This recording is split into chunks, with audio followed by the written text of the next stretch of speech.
technical things. I can say hello to everyone. Oh, hi. So I'm here. I exist in real life.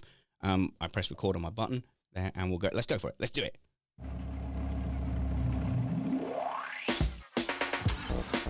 Hi, everyone, and welcome to the Remain Indoors podcast, where we'll be looking at some lighter news from around the internet, having a grumble when required, and talking about the ways we're keeping ourselves entertained indoors. Remain indoors. Oh no, I said indoors twice. We're keeping ourselves entertained at home. Remain indoors. Come on, spanners. You're purporting to do this professionally. Fine, I'll not do it on my own. I'll bring in help. I clearly need it. I'm joined by Matt Two Rumpets. How's it going, Matt? It's going well. Why don't you go remain indoors at Indoors Remain, thereby plugging our Twitter handle as well? How we're keeping ourselves entertained indoors, remain at home. I could have flipped it around. I could have done a quick change, but I lack that kind of broadcast versatility. Remain indoors at Indoors Remain. Oh, I don't know. I'm completely lost now. I love it because it's like got the symmetry to it, man. That's awesome. I'm more lost than the telesalesperson who phoned me up just a moment ago from a number that purported to be from Ipswich in Suffolk. Definitely didn't sound like he was from Ipswich in Suffolk. And every now and then, Matt, I like to have fun with the telesales people that spam you and call you. Oh, yes. This is always a good game to play when you're bored. Yeah, well, they're wasting your time. And a lot of the time, they come up unknown number and stuff. And I tend not to answer the unknown numbers. But if it's a business number, I'll need to take it. As a sole trader, I do need to answer the phone when people phone. This guy, very quickly, he was a spam. But they start off by saying, oh, yes, we spoke earlier, and I'm just following up the call we had. You were busy before. So I'll follow up the call. And I kind of got slightly hooked into it. But instead, I put it on speakerphone, and I let the kids witness it and interact. And I was saying to them, I muted it. I said, look, they're trying to rip us off. They're trying to sell us a thing. Listen. And then I started getting stupid. So like he started saying, what is your age range? And I would say Chinese. And he's like, no, age range. I said, my ethnicity, I'm Chinese. And he was like, no, are you 35 to 39 or 40? And I'll be, yes. And then my wife said, stop it. You're being disrespectful. So I had to hang up. But then I got to kind of explain to the kids that I actually did that job for 2 weeks. Ooh, 2 whole weeks. How did you manage to last so long? Because gift of the gab, innit? Gift of the gab. Sell anything from me, silky smooth voice. Yeah, I used to sell double glazing. I did that whole thing of like, do you realize how much money you're losing? And you just get a list of phone numbers, and your job is just to get a lead. And your job is to get the salesman's foot in the front door. Because once they get in there, they don't leave. They used to be there for like 3 hours until you buy double glazing. And I would pick up the odd lead because you make persuasive arguments and you get used to it, and you get used to not wasting your time on the people who, oh, you seem clever. I'm not going to talk to you anymore. And then what I realized was that really the only way to sell and get those leads was to focus on stupid people, vulnerable people, older people. And I had that realization drop moment of what I was doing in the second week and went, I am sitting here deliberately preying on vulnerable people to get a small bonus, to get a persuasive salesman through their door. And it's, I don't know if it's deliberately evil or not, but it's very much an evil way to sell things. Yeah. Is it systemic evil? Is it intentional evil? Exactly. It's evil. I think it's just evolutionary evil. They're trying to do the thing. They're trying to sell the thing. And that's how that happens. But look, we're getting serious. We got all serious on Tuesday, Matt, and we don't want to do it again because poor old Daz the gardener got in touch with us on our Slack group. Did you see his comment about our heavy topics on Tuesday? I did not see his topic. I missed that in the Slack. I am sorry. All right, well, look, let me read it out. Daz the gardener, just listen. Oh, he's northern, isn't it? Hey up, just listening to Tuesday's episode of Remain Indoors. All northerners sound like that. I have to say, I don't tune into this podcast to hear discussions on controversial news items, but I'm going to add my 2 pence worth. I will store my vegetables any damn way I choose, says Daz the gardener. You see the joke, Matt, there? I made you think it was about Black Lives Matter, but it was about which vegetables do you put in the fridge? Well, hey, not that I was going to lead. I was going to lead with something completely funny, hilarious, and making fun of myself. But since we're talking about Black Lives Matter, did you see that NASCAR has banned the Confederate flag. I know. Matt, Now, I grew up in the South. I'm not bringing this up because it's a political thing. okay. I grew up in the South, and I could never imagine such a thing would have happened. It's just remarkable to me. That's It my is. only comment on it. But I tweeted that we wouldn't talk about any grown-up things, Matt, and you've broken that promise already. So you're sacked. Is You're off NASCAR the grown show, and I'm bringing Is in NASCAR instead. grown up? I'm asking, is NASCAR grown up? You got to admit, I have a point here. No, you're off. I'm bringing in instead girlrunninglate.com blogger Lauren Thomas. Welcome back to the shed, Lauren. Hello, how are you both doing? Well, we're doing well. Obviously, I'm trying to bring it to less important things like just running. That's super important, but in a different context, maybe. Are you still running? You haven't given up on running since you were last in the shed? No, I haven't given up. I'm still running. Good, because we need your advice. We need your insight into some news stories as well. But we also want to talk about some lifey stuff. I was very upset with you last time we hung up on the live stream. We hung up on the live stream and you just came out with the best rant immediately afterwards. And some people object to fake rage, but I like it. Those little gripes and grumbles, get them out. You showed me how your husband separates cheese from the main block. I've married a psychopath. That's the only explanation for what he does to cheese. So you get a block of cheese and you cut it, right? Because you want to cut some cheese and put it in your bagel, put it in your sandwich, whatever you want to do. He just tears off chunks with his hands. What? That is the action of a psychopath. Who does that?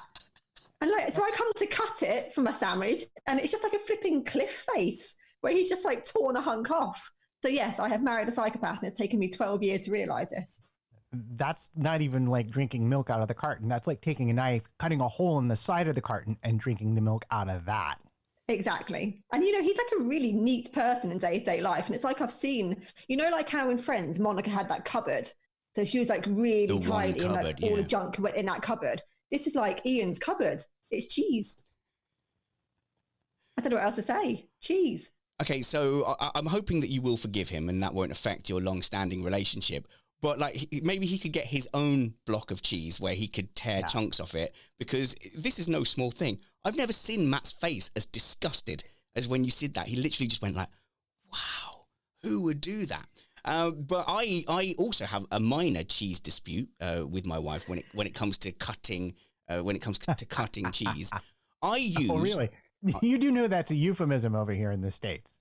Uh-oh, really? What, minor cheese dispute? Cutting the cheese is a euphemism for, I think you call them trumps over there.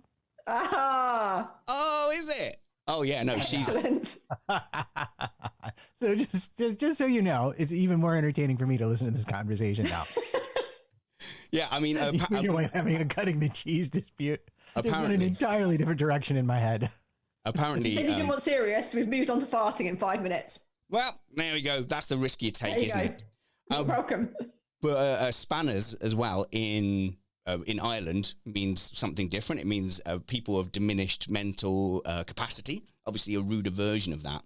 So when I'm driving around the go-kart track with spanners on my back, a couple of Irish lads were just absolutely wetting themselves with laughter. We've talked about the German definition as well, haven't we? The German definition of? Spanners. Oh, really? What is it?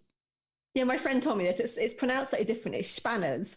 And apparently it's people who spend the weekends going round and peering in the windows of other people's houses.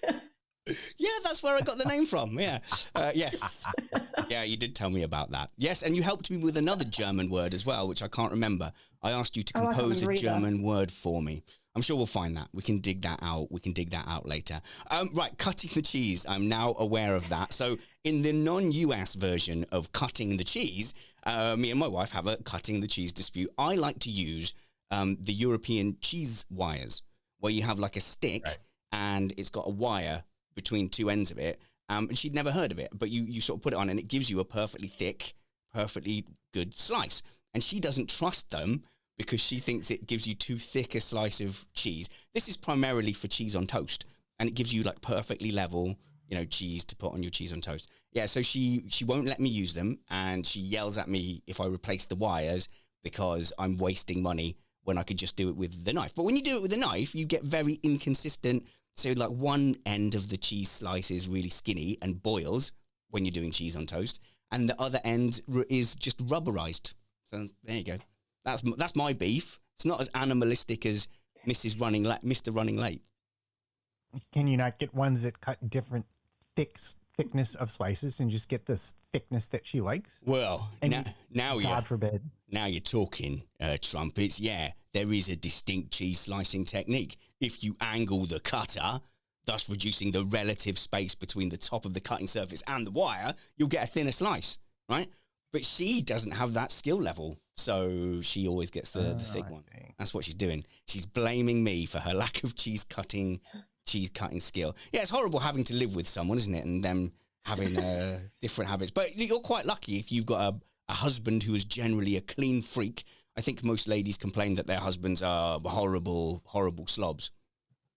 Oh yeah, I think I'm definitely that one in the relationship, and I'm a relatively clean person. So I think if cheese is the worst thing about him, yes, I still think he's a psychopath for how he chooses to get cheese out of the block. But I think weighing everything up, I'll take that. What's your favourite cheese? Because now all I'm thinking about is like having a nice picnic platter, and I like a nice roulade, and that's what I'm thinking about. A roulade on a proper Jacob's cracker, not any of the fancy ones in the selection packs, where we have a selection packs of Jacob's crackers and everybody leaves the soft ones because they're rubbish and they're not really crackers.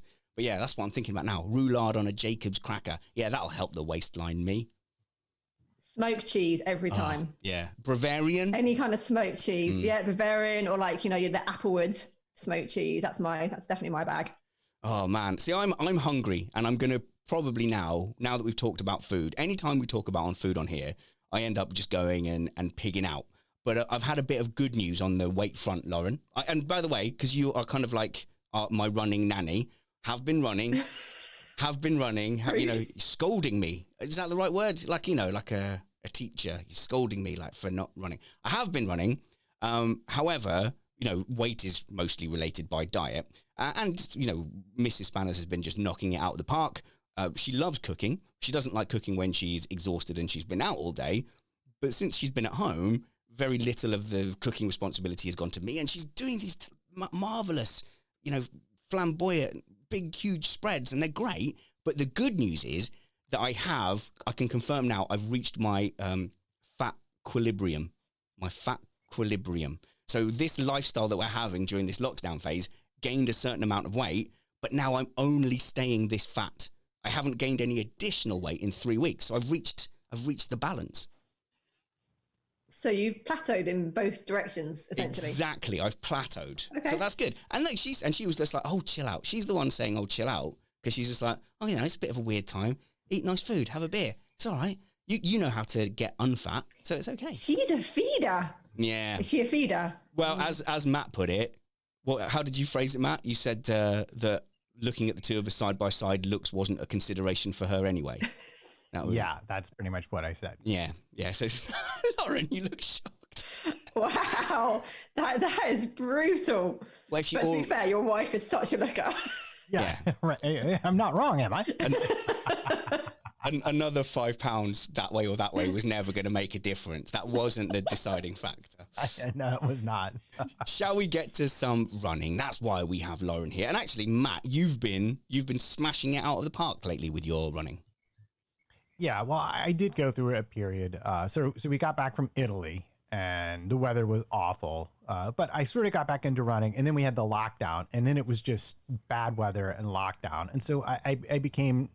I didn't stop running, but it was more inconsistent. It wasn't because I'm a daily runner kind of person. I want to go out every day and run. Bit much, I don't care how fast I go necessarily.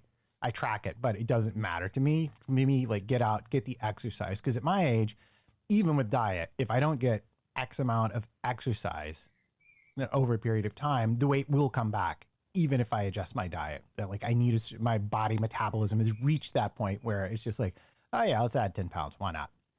And I have been running on a daily basis. Well, now for, I guess maybe April. I was like, okay, this is it. Got to get back on the treadmill. Time to go. And this past Saturday, and I'm going to ask, because I normally run 4.25 miles, maybe 6 and change kilometers. And it's a loop around the park plus back and forth to the house. And it was about halfway around the park. And I thought, I don't feel too bad. I wonder if I could do 2 laps of the park. And so I just did. So is that an acceptable training tactic? You know your body better than anybody else. If you feel good, then go for it. But generally speaking, the rule of thumb is not to increase your mileage by more than 10% a week. Oh. So if your body's used to doing a certain distance, if you suddenly ramp it up, you are going to be more prone to injury. But there's definitely an argument. If it feels good, then keep going. I mean, like I say, you know your body better. But that if you're looking for like a rule, a vague rule, they then generally say 10% a week. But this is for like, you know, continuous running. So like the distance I do and the distance you do, just like as I'm going to put my trainers on, is that kind of 5K distance. But for example, when the kids take dad for a run, they go on their bike. 5K is a little bit short for a bike ride. So we'll do a lot longer. We might go 8, 9, near a 10K, but we'll have to stop because one of them has fallen into a bush, or there's an incline that 8-year-old girl can't quite get up, and I'm having to like push her up. And then we'll stop for a drink and snacks and a chat or whatever. So I think, you know, you can go longer. I guess you never do runs where you stop, but you'd never heard of hash running either. Right. Yeah, Hash House Harriers is I guess where did I pick this up? There's clubs all over the place. But the idea of the run is that like you will go running, there'll be trails and false trails. So the really fast people like you would go off down a false trail, and then you would find that it was false and have to come back. And when you found the correct trail, there'd be like a flag, and you'd shout on, and then periodically people, you know, stop, break up water bottles, tell stories, that kind of thing. So it's a sort of less formal run. I've literally never heard of that. Never heard of Hash House? Yeah, it's quite good. No, I've not even heard of the concept under like a different name. It's completely new to me, this. Oh, I wonder if anybody else has heard of it. But it does sort of equal. It's a way of bringing together, I guess, different ability levels and stuff like that. But yeah, so like having done some of these longer, more casual runs, I guess if you're saying to Matt, oh, you'll double your running distance, I'm assuming Matt just went ahead and just pounded out the same pace. Yeah, pretty much the same pace. Yeah, so from that point of view, that's more relevant to what you're saying, Lauren, that might be a bit of a shock to your body. Yeah, maybe, but clearly Matt's been running for a long time, right? He runs most days. So I'd be less concerned about him doing that than a beginner who suddenly just ramps up their mileage. So like I say, I can tell you what I think is the right thing to do. But if you felt all right after that and didn't feel any niggles or any twinges, you're clearly okay to do it. At my age, it's nothing but twinges and niggles. Let me tell you. Oh, there's the show title there. Nothing but twinges and niggles. So you wanted to ask Lauren about sports shoes, running shoes, and I bought running shoes too. Actual ones? Ooh, yes, I should have taken a photo of them. Really cheap ones, but they're blue. And they're not like the Reebok Classics. You always tell me off having the Reebok Classics, but they're ones, you know. Brand? You must know the brand. Yeah, Reebok. Reebok. Okay. They're blue ones. I'll find a picture of them and send them. But yeah, I've got some proper running shoes. But Matt, you are looking for proper running shoes. Yeah, well, here's the thing. I initially started off, I got a pair of Brooks at Costco for like $30. And I knew Brooks was a decent brand. That's why I bought them. But they wore out. And then I got maybe some Adidas at Century 21 for $50, and they wore out. And then I was like, okay, I'm running enough, you know, and I knew they wore out because like I started to hurt in weird places, you know. And so I actually went and bought like some proper running shoes, spent money on them, and they were really good, but they didn't last very long. I mean, like maybe 2 to 3 months and they're done. Just the mileage. Like I'm doing 30 miles a week. So after 90 days, that's too many miles for me to figure out, you know, 2 to 3 months and they're done. And so I thought, okay, well, let me go find, and I went to a running store. And I'm like, okay, let's look at my gait. And, you know, and they did the gait analysis, and they did this, and you buy this shoe, and I bought the shoe. The shoe wore out. Every shoe I'm buying wears out in like 2 to 3 months max. Run less or less. And the last shoes I bought, everyone was like, these are the best shoes in the world. Everyone should have them. And I'm like, okay, I'm in. I'm buying these shoes, and they're great shoes. I've been running in them a month and a half. And already the tread on the bottom is gone. And how do I find shoes that last longer and are still good shoes? This is what I'm asking, because when I Google search it, all I get are buy these pillows for your marathon. And that's not what I'm looking for. Well, if you're running 30 miles a week, they say generally a good pair of trainers will last anywhere between 500 and 1,000 miles, right? Before you need to think about changing them. And you're doing that in it's 120 miles a month-ish. So after 4 months, you're hitting the 500, aren't you? So it's not overly surprising that they're kind of wearing out in that time. Because I'm doing, on average, I'll do maybe 10 to 15 miles a week, depending on what I'm training for. So I'm very much a 5K runner, and mine will last at least 6 to 9 months. So they're wearing out at the same sort of time. It's just your mileage, I think. I don't think you're going to find a miracle pair is going to last with that kind of mileage. Yeah, but I'm getting like half that. I mean, and the tread's coming off the bottom, and they're wearing. I don't know if it's just the environment I run in. Is it all roads? Do you only run on road? Yeah, I only run road. I think that probably is exacerbating it as well, I'd imagine, because I do a mixture of roads and trails. I don't know what other brands you've tried. So I used to wear the Brooks for a long, long time, the Brooks Adrenaline GTS, and I got on really well with those. And at the moment I'm wearing Sauconys, and they seem to last quite a long time. I'm doing quite well with those at the moment. So it's possible you need to keep trying, but you are putting a lot of miles into those shoes. Well, I live for unrealistic expectations. So could always try duct taping them all. As soon as you get them, stick some duct tape on. Do they last longer than those people who wear the individual toe shoes? Oh. Yeah, I know. I can't. They freak me out. I'm sure we've mentioned this probably on our radio chats before, but the problem with those horrible things that just cannot be good for your running, where the shoes where the individual toes poke out, they're disgusting. But the problem is those fads will be adopted by people who are generally very fit, and they will say, well, I use these and I'm super fit, so they must be good. Whereas the consensus I seem to find is that they're not great for you. Matt? So the chat room is having a great deal of fun with me. Mark Greenhouse suggests I try a 2-stopper on my runs. Okay, yeah, that's what you need to do, Matt. Phil wants to know if there's soft, medium, hard, or possibly enters. See, being obsessed with tires has finally caught up with you, Matt. It truly has. I mean, Simon's got one as well. Trumpet's shoes have fallen off the cliff. Sorry, these are all F1 references, Lauren. I apologize. We'll give you an in-depth catch up. Yeah. I'll give you a short 120-minute overview of tires in Formula One. I'm happy to be oblivious. You carry on. So, in general, right, trainer buying, because I did a search on, buying guides for trainers, and there doesn't seem to be a huge amount of science behind most of the reporting of them. For example, I clicked on one mainstream one, and it was very clear that the 9 trainers they were recommending, it was journalists in the office approaching manufacturers and saying, can you send us free running shoes? And then that decided the ones that made the list. And there's a lot of talk of like bounce back and stuff like that. How much of that do you take seriously when you're looking for a shoe and it's basically got a machine spring at the bottom of it? Is that all rubbish? Is that all fad? I'm sure there will be some science behind it, but I think there's been quite a lot of research to show that the rate of injuries hasn't gone down in all these years that we've had. Yeah. In advances in trainer making, the injury rate is still as high as it ever was. And it really bothers me when you see people on Twitter say, oh, recommend me a pair of trainers. It's like, no, you have to find, just because it fits and works for one person doesn't mean it's going to work for you. It's a bit of trial and error, which I know people don't want to hear that. But the website that I always use is Running Shoes Guru.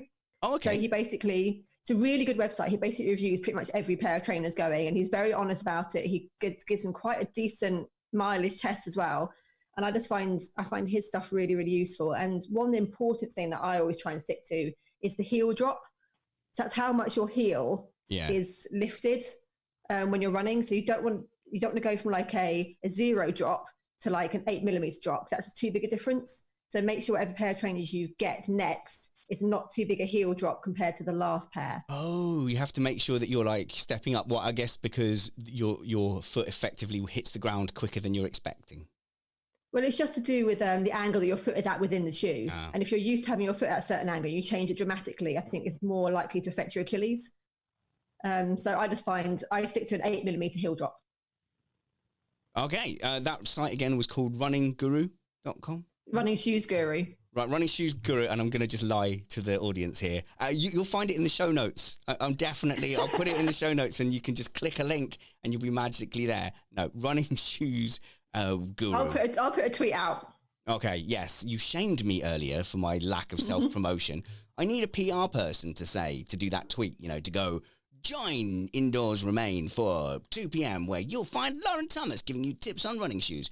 I get, the most I manage is, we're going live now, join us, it's fine, science. But you're a communicator, which is one. Because you need a PA to write a 280 character tweet. Okay, really? you need to sit next to me.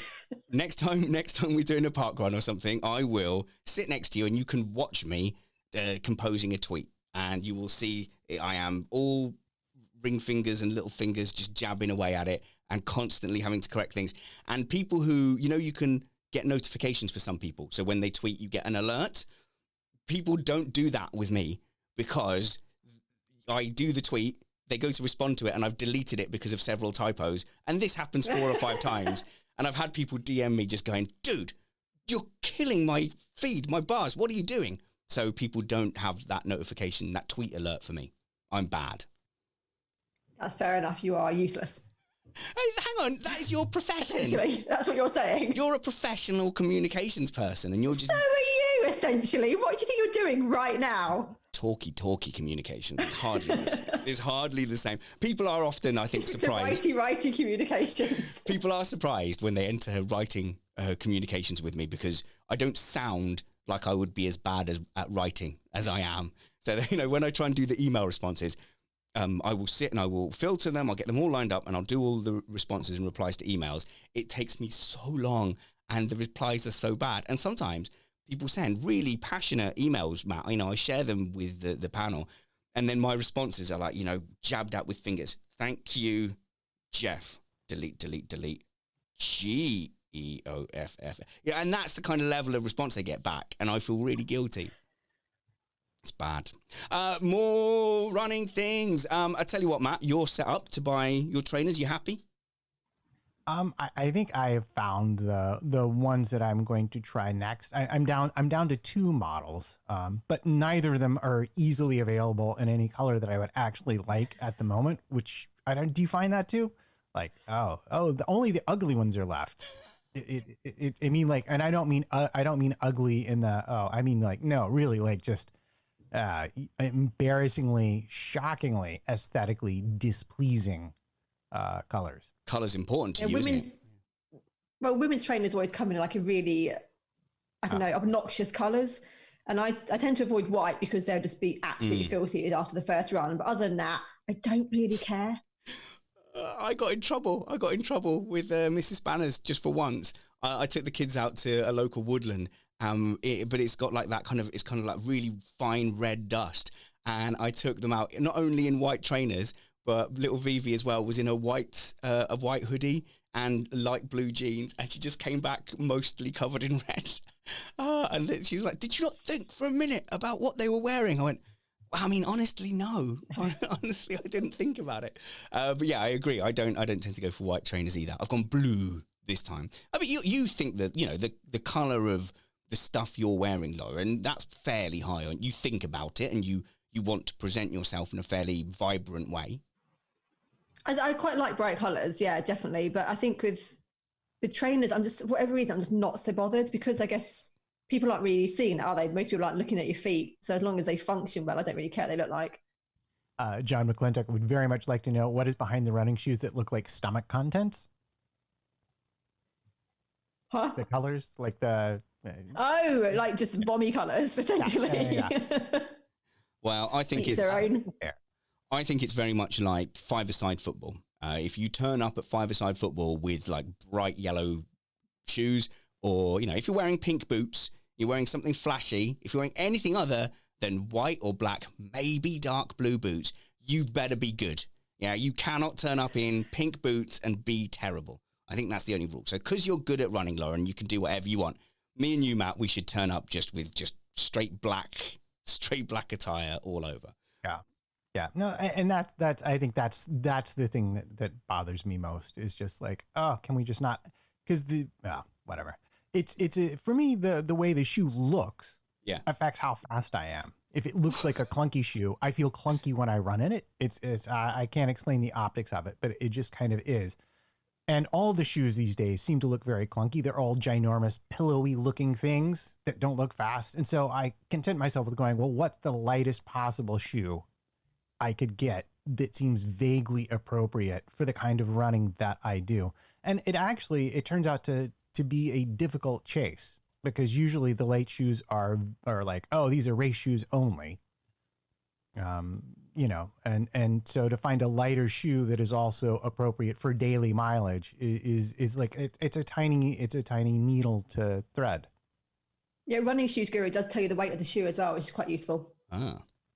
It's another added bonus if you're concerned about weight of the shoe. He does normally break that down as well. Good. Well, I'm delighted you shared that with me, because I've been looking for decent sources to make sure I'm picking the right shoe. Yeah, it's kind of my go-to. So it's a very useful resource, and it covers an awful lot of trainers. Brilliant. Matt mentioned getting back on the treadmill earlier. The look on the scowl. That was a scowl on your face there. I've had to use treadmills quite a lot in the past, but never really been a fan of them. My main objection is the forced pace. So it always feels very unnatural setting a pace and then trying to just stay at that pace, because that's not quite how real running works. I mean, they have their place, don't get me wrong. If the weather's absolutely appalling outside, or if it's like crazy hot and it'd be dangerous to run, or say if you're coming back from injury and you're just worried about hurting yourself, anything like that, they have their place. But I think mentally, I find it so difficult, because when you're running, you're used to the landscape moving past you, right?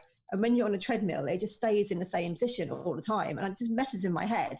And like I said, I think it kind of gives you a false sense of achievement of what running really is, because you've not got any of those elements. You've not got the rolling undulation under your feet. And it's a very false example of running, I think. And also, I mean, when we have had to do running on treadmills, they've said you have to put it at a slight angle up. Otherwise, you don't actually have to pull yourself along. And I think most people don't bother doing that when they get into a gym and go on a treadmill. Yeah, exactly. It's just, like I say, they do have their place. I just don't think they are a particularly useful training tool.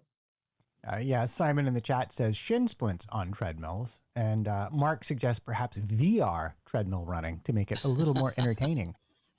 Oh my God. Yeah, but you wouldn't you can't get that perspective of real life in VR. I do get very immersed in the VR. I'm all over it at the moment, but every now and then you will miscalculate that you'd left a stool out in the middle of the play area or something, and you'll hit that. Or there'll be a child, like me and the kids, we've all hit each other as we've been coming through. Like I'm trying to adjust her headset, but she's trying to slay a goblin, and then she ends up just fully punching me. Oh, sorry, Dad. But yeah, trying to run on a treadmill, you don't get any real feeling of where your real life feet are. So no, perhaps not yet for the treadmills. But do you attend gyms in general, Lauren? Were you a gym rat? Yeah, I had I've got a local gym. Obviously, I've not gone for some time because of lockdown. But yeah, I'm a member of a gym mainly for strength and conditioning purposes rather than for the cardio side of things. Yeah, just because, my wife has never done, I hate her so much. She's literally never done any exercise. So as an adult, we've gone on bike rides and stuff, but she's never done an exercise class. She's never been on a run. She's never done a sport. And it infuriates me, Matt. It just drives me absolutely nuts because she's, you would look at her, you'd assume that she did some fitness. I hate her so much. It's not, it is really, genetics is horrible. And her brothers and her sister are like that as well. And her brothers, I love them to bits, but they're twins. And I mean, twins are just freaks anyway. They're not even like a whole person. I tell them this. I'd say this to their face. No, don't look all shocked. I'm not talking behind their back. I tell them you're not quite real, and you're interchangeable as well. Also, they get super upset when I confuse them, even though they are identical twins, and even though they grow thick beards, and they will often either both have a beard and hair, or both shave their beards and hair, and again, revealing an identical face, and they will be genuinely put out if I get them mixed up. So, there's one reason they're weird. But they're lovely guys. but they are like they've just naturally got like kung fu figures. And who do we go on family holidays with? Oh, look, these chiseled from rock family, right? And they're all like that going, oh my God, it's like slightly above fridge temperature. I better remove my shirt. And I'm like, no, just hoodie, coat, jacket. I hate going on holiday with them. Where did this rant start? Oh yeah, genetics. Sorry about that. So yeah, she has just recently started expressing an interest in doing weights. Obviously, we're all getting older. And do you do weights? I think a lot of women, sorry, I shouldn't say females apparently. I get myself twisted up in knots. I'll stick with it. Females are often concerned that by lifting weights, they're going to get bulky. Yeah, I think it's a myth that's falling more and more out of fashion, thankfully. I mean, look at me. I'm not exactly a bulky person, but I can lift some really heavy weights. I'll use a 22-kilogram kettlebell for kettlebell swings, for example. Is that the thing where you to lift, bounce along? Yeah, you snap it between your. Well, it's kind of got it's like a ball with a handle, and you kind of like snap it up in between your legs. Kind of Google it. I don't want to have to try and explain what a kettlebell swing looks like because it's just going to get awkward. If you want. I've literally got one just there. I can see it from here. And I could do 100-kilogram hip thrust back in the day. So it's, it's good. It's good to feel strong, and it's good for your body and for your bones. And it's like I say, as you get older, there's been a lot of articles recently on the BBC about how good weight training is for people as you get older. It's a really important thing to do. You certainly, I've seen you in real life. You definitely would not come across looking like someone you would think. You wouldn't go, oh, well, Lauren, she does a lot of weight training. She is buff. You are just in shape, in lady shape. But that is my wife's fear, was always like, if she started doing weights, would she gain muscle? And actually, it's quite hard for women to gain muscle deliberately. It is, unless she's going to start like chugging protein drinks and that kind of thing. She's going to be fine. It'll just be, it's literally just going to strengthen her body. The chances of her bulking up are so slim. Yeah, so we started doing circuits, which is kind of started to get in with. So for me, circuits are always, you want to keep your high heart rate up. So we started doing like just a simple one. Like we had some tricep dips, some half presses, and what was the other one? And some sit-ups, I think. And then in between, we would do some running. So we would go out the back door, round a tree, come back, do the next exercise. So far, she's refusing to do any of the running bit of it, but starting to get involved in those little circuits, which are quite an evener, because the kids have only got their little bodies to push up and down, whereas I've got my heft to push up and down.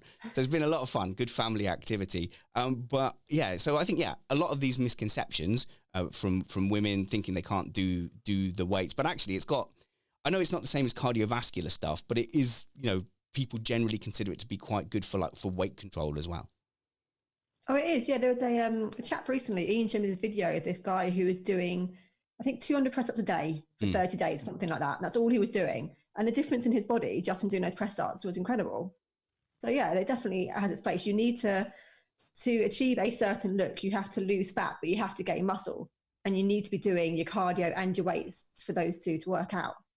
So we'll see. We'll see if I can get. I think, am I going down the right path? I think circuits is quite engaging. It's quite an engaging thing. You've got music on in the background. It feels less, that gym environment where you're in front of the mirror curling, going, oh yeah, who's beautiful? I'm beautiful. It's less like that, and it's more like of a fun group activity. Yeah, it's my favourite way of doing weights actually is in a class environment with other people rather than just on my own. And I've got a couple of classes that I do at the moment in lockdown with an instructor through Zoom. And one of them's kind of a HIIT session. So you do 45 seconds of an exercise, 15 seconds rest, 45 seconds of another exercise, and it goes through the whole how many of muscles. How many people join that? It's normally about 8, I think, something like that. And you'll do like burpees, you'll do press ups, you'll do planks, you'll do squats, you'll do lots of like star jumps, loads of different exercises. And then there's another one that I do called heart rate zone training, which is 3 minutes of cardio, 3 minutes of strength, 3 minutes of combat. And you do that 3 times round. So it's like 27 minutes of exercise in total with little rests in between. And it's just brilliant. Really man, good. I don't know about the Zoom combat. Sounds dangerous for iPads. That Hi-ya! Smash. It's hilarious because there'd been some research about the impact of HIIT and weight control and sort of concentrated, efficient workouts. So I decided over the winter, I'm like, oh, well, I've been doing kettlebells. I'm like, let me dip my toe in this. And so I found like a beginner one. It was like 20 minutes and I did it. I'm like, that's fine. I need a longer one. I definitely need a longer one. So I found like a 30-minute advanced one. And let me just say, as a grown man, very little makes me cry. But the days after I did that for the first time, I was just like, oh, I did not know there were muscles. And oh man, yeah, no, the HIIT workouts, especially being at home, you know, you can just pop one up on YouTube or whatever and join along if you don't have one that you can go to, are unbelievably good for your overall body fitness. I've got a question, Lauren. When you do that class with 8 people, can everyone see you doing your exercise as well, though? It depends on what they choose to present. So I make sure my screen is just the instructor because I want to see what the instructor's doing. But if I chose the view everybody, I could do that and I'd see them all in their little tiles. But I just tend to focus on Joe. Well, I don't know. Maybe we can convince you to be our instructor for a Remain Indoors listener circuit session. I'm so up for that, honestly. That would be amazing. Okay, yeah, I'll do that. If, you know, because my daughter does online, her theatre class, her performing arts class is now online. So for the dance sessions, all the kids have their Surface Pros or iPads or whatever on the floor in front of them so they can see the whole space. And it's quite fun looking at their dance class. They, you know, they can see everybody and they all feel like a group. So if that would be the rule as well. You would have to, we'll all do it. We'll all be there in our middle-aged glory doing our half-sits and our burpees, etc. All right, let's hook something like that up, Lauren. Brilliant. Amazing. I'll be nice, honest. Mark Greenhouse preferring another beer session. Thank you very much. Oh, come on. Oh, look at that. That's the northern side again. They're all like, oh, we don't need none of that exercise rubbish. Oh, that's a southern thing, is that? Press-ups. Burpees. You're describing burpees. Right, let me get right. What is burpees? Is it where you do like a press-uppy thing and then you throw your feet out and then you bring your feet back in and then you do another press-up? Is that a burpee? And so basically what we do in my class is chest to floor burpees. So you're standing upright and you put your hands on the ground in front of you, jump your legs back, lower your chest to the floor, push yourself back up again into the plank position, jump your feet back in, jump up in the air, straight down again. Oh, they're right. One of my favorite things to do because they're really dynamic and they're a proper fat burner, but they're a strength one as well. So it's a really good full body workout. So I remember there was an exercise in the military called a bastardo, and it was some variation of a burpee, but I can't remember what it was. So what I was doing with the kids was a burpee, and I thought that was a bastardo, which isn't technically a swear. But I wanted to change the word, so I called it an ono. So we were doing like, right, let's do 10 onos. And every star jump, we jumped up and went, oh no. And then we went down again. So yeah, but I'm sure I think ono is a better name for a burpee, to be honest. Yeah, exactly. They are terrible, and they do add up over time, don't they? Rob Andrew, no, that's taking audience participation way too far. Sam Watley in our live chat on YouTube, by the way, says, is it genetics or is it cheese? Oh, I tell you what, Watley, you do. You test me sometimes. You test me. Right. Okay, good. Very good. Where shall we move on to next? Where's the time? Oh, the time has flown by, Lauren, as it always does when you're here. But I'm now excited by our audience participation. Maybe we can extend that to MAP and Twitter followers also. Oh, a bit disappointed that I asked you about orienteering. I would have thought orienteering would have been right up your alley. No, it's just not really my bag. I just want to kind of run and not feel like I have to worry about where I'm going or finding the right way. And I'm terrible at map reading, but I've got really good sense of direction. It's quite a weird thing. If I've been somewhere once, my husband's always quite amazed that I can always remember exactly how to get back there. Like when we're on holiday, you'll wander around and you'll have seen a restaurant and the next night I'll know exactly how to walk back there again. But reading a map completely evades me. It's just not something that I'm good at. It's not something that I want to do either. Orienteering is just not for me at all. That's just your food radar that kicked in there, finding the restaurant. I guess for you though, you've got really good mental discipline when it comes to running. You won't even listen to music. You're like a psycho, just running along, like running along, don't need distractions, happy with my own thoughts. I mean, I'm sitting there going, oh my God, I can hear my lungs. I can hear the inside of my lungs. Put music in my ears, make this pain go away. So for me, any distraction, we'd be much more likely to do a run if there was an assault course, for example. I would be much more likely to do a run if there's orienteering, where there's an activity sort of surrounded with it. But I guess for you, it just takes away from the running pureness. Yeah, I think maybe that's it. It just never really appealed. And I like going out running just for the sake of running. I don't want to be doing anything other than that in the moment, I suppose. Yeah, fair enough. What about things like Tough Mudder and assault courses? They don't appeal? I have done one of the Insane Terrain ones, which is kind of a local one in Cambridgeshire. And it was really good fun. I did really enjoy it. And I'm not one of these people that's worried about getting like mud everywhere or anything like that. But my biggest problem was I'm a contact lens wearer, right? Me too. And yes. I read this story about this woman who did one of these in America. She got mud in her eye behind her contact lens and she went blind in her eye. So after that, I was like, I'm good. I'm not going to be the person doing an obstacle race in goggles. So I'm just not going to do them. Fair enough. Brilliant. Let's wrap up on a non-fitness thing. Here's a problem I'm having, Matt, and I spotted it in your general notes. Digital photos. Tell us about your digital photos. Yes. Well, the lockdown has robbed my wife of many of her organizing work activities. Her work requires her to organize a great many things on a very regular basis. And being at home, she finally decided to turn her hand to my extensive vault of digital photos. Now, I use Google Photos as my backup. I have been through, I mean, I'm so old, Flickr was where I started. And we've had digital cameras since the early 2000s. Tell us about the olden days file sharing files, Grandad. We'll sit around this tree and listen. What was MySpace like? Oh, boy. Oh, boy. My son, there are not words. Okay. There are not words. But there are pictures on the internet. You can go see what it was like for your own self, but you will never be able to see again. Okay, so what are we talking file size wise? What are you dealing with here? Because I'm going to compare. I use the unlimited storage, but the thing about Google is it tells you how many pictures overall you have uploaded. Mm-hmm. And so in making albums of our vacation photos and sharing with my wife, I realized that at this point I've taken over 105,000 photos. Oh my God. I genuinely thought I was going to be able to outdo you here. I've got all my stats for all my photos. I gathered them and I went, no way Matt is going to beat this. 100,000 photos. Lauren, how's your digital file storage? I'm just completely overwhelmed by that. Not even close. Not even close. So, good Lord. I mean, I'm in charge of like compiling all the media from my wife's phone every now and then. Give me your phone. We will go and back it up and we'll download it. And for the longest time, we had WhatsApp messages automatically save into the gallery. So I ended up filtering those out into a separate file.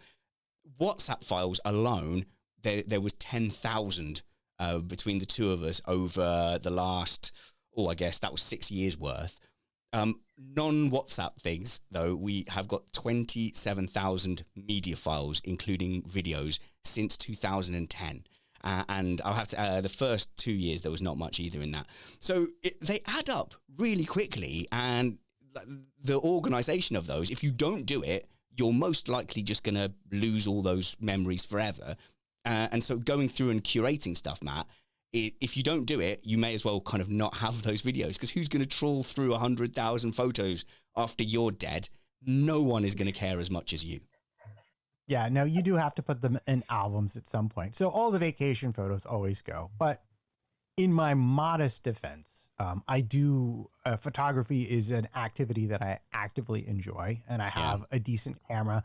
And so I usually take, for any single shot, I usually do like I have a 3 exposure burst that I do, like sort of a middle, high, and low exposure.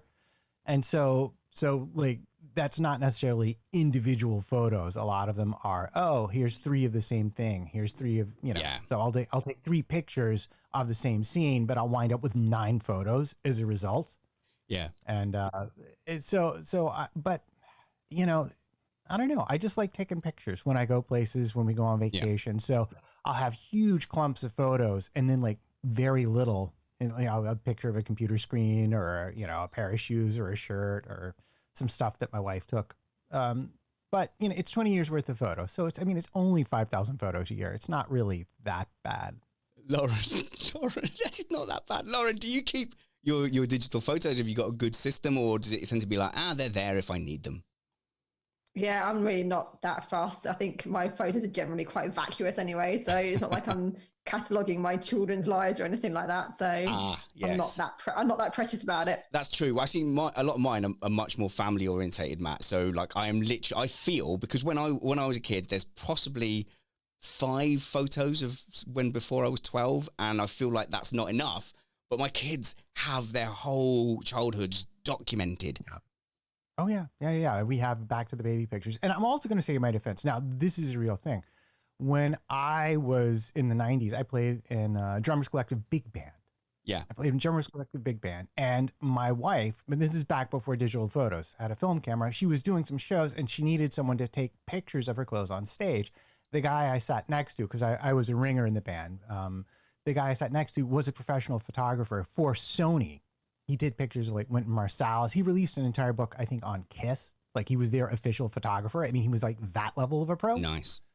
And so I asked him for advice, and he said, buy this film, expose it here, tell them to push it one stop when you develop it. It's tungsten. Tell them to push it one stop, set your camera here. And he goes, and remember, film is cheap. If you don't take the picture, you're not going to have it. Yeah. And so now film is not cheap, and it costs money to develop. So when you have a digital camera and you've been told that film is cheap, like you take all of the pictures because there's almost no cost to doing so. Oh, I see what you're doing now. You're defending your indefensible OCD of taking multiple pictures of everything. Okay, now you stick with your defense. But I tell you what we've been doing is I've at least separated all the videos from the photos, and all the photos are in years. So I will sit down with the kids and I will say, right, we are going to go through 2014. And we'll sit there and get rid of all the duplicates, but not from the main file. We've copied it all over to another hard drive. So sit there going, keep the best one. And then every now and then they'll come across like a photo of like mom and dad sticking their fingers up at each other, or that kind of thing. But yeah, it's been really interesting going through that and seeing their reaction to the life before they really remember it. And I bet you that they will now refer to the things they've seen in the photos as genuine memories. Because yeah, I think that's what happens sometimes, isn't it? You mistake memories for photos. Anyway, good. Good luck to everybody if you are sorting out vast amounts of digital content. I feel like it's a task that I will never actually complete. Did I get my stats up in the end? I didn't. But it's something daft, like 250 gigabytes worth of stuff that is just family photos. Lauren Thomas, what are you up to blog-wise, media-wise, and where can people find you? The Dalek King is back. Yay! It's like a guest feature. Say something evil and angry in it. It's great. Every time it gets about 50 minutes, I have to unplug this flipping microphone you gave me. I think it must overheat or something. Oh, sorry. Was my media outreach not of a sufficient quality? I am sorry, Lauren. But now you're on there. Oh, look, it's good timing. It happened at the end. You're at Girl Running Late everywhere, and you're frightening me. Your face, it's frightening. You have a frightening face, a ghoulish face, one might say. Oh dear. Well, there goes that guest. Yeah. That's the show. We'd almost made it, and you've insulted our guest. A ghoulish face. Look, I'm pale, all right. I get it. I regretted it instantly as soon as I said it. I want to just make clear, Lauren, that was not a racist slur at the tone of your skin, merely the frightening gnashing of teeth that was coming to me from the other side. Yeah, well, that look she gave you was terrifying. I have to agree with you there. This is just this. All of Ireland just hates you right now. Yeah, that's true. Girl Running Late everywhere. Instagram, that's where you are. You do things there. Twitter also, and you have a blog at girlrunninglate.com. Thank you for your time, Lauren Thomas. Thank you for letting me come back yet again to talk about cheese. It was good. Always a pleasure. You correct that boy. You get him using a cheese knife proper. Matt is at MattPT55 on Twitter, and email him. Do we give out your email? Do we? We have, yeah. Matt at PT55. PT55 at Gmail. Yeah, it's very complicated. At gmail.com. There you go. Me. Email me if you want. SpannersReady at gmail.com. I'm at SpannersReady on Twitter, and the show is at Indoors Remain for some reason, guys. We will be back here next Tuesday. Looking forward to it. We've got Chris Stevens, PR man, coming to join us. And then on Thursday, we've got Science Man Andrew Holding. We're going to do our sci-fi show. And then, I don't know after that. So wherever we see you next, work hard, be kind, have fun, and remain indoors. Well, all right, that'll do. That was a good one. Go away with that. That was fun. I like that.